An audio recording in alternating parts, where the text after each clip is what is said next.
মুন্না, আমরা একটু আপনার কাছ থেকে বিস্তারিতভাবে জানতে চাই সহিংসতার ঘটনায় নতুন করে কেউ গ্রেফতার হয়েছে কিনা এবং শহরের সার্বিক পরিস্থিতি আপনি কেমন দেখছেন? গোপালগঞ্জে কিন্তু এক নাগারে কিন্তু কারফিউ চলছে। সেই কারফিউ কিন্তু এখনো বলবৎ রয়েছে। গোপালগঞ্জে এখনো যদি বলি থমথমে অবস্থায় রয়েছে। গ্রেপ্তার আতঙ্কে কিন্তু সাধারণ যারা জনগণ তারাও কিন্তু গোপালগঞ্জে এখনো যদি বলি থমথমে অবস্থায় রয়েছে। গ্রেপ্তার এখানে কিন্তু অনেকেই তারা বাড়ি ছেড়েছে।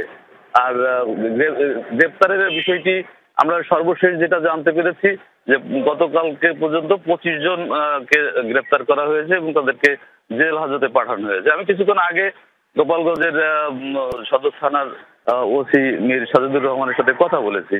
তিনি আমাকে বলেছেন যে এখন পর্যন্ত কিন্তু মামলা কিন্তু এখনো পর্যন্ত রেকর্ড হয়নি।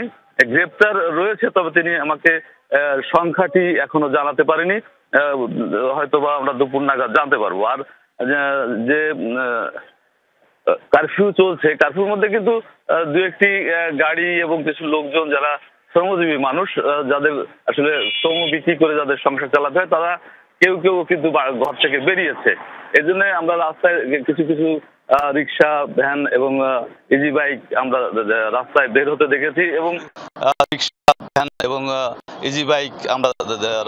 হতে দেখেছি এবং কাঁচা বাজার এখনো খোলা আছে। দু একজনকে আমি দেখেছি তারা কাঁচা বাজার করে তারা রিক্সায় করে বাড়ি ফিরছে, তবে সংখ্যা খুব কম।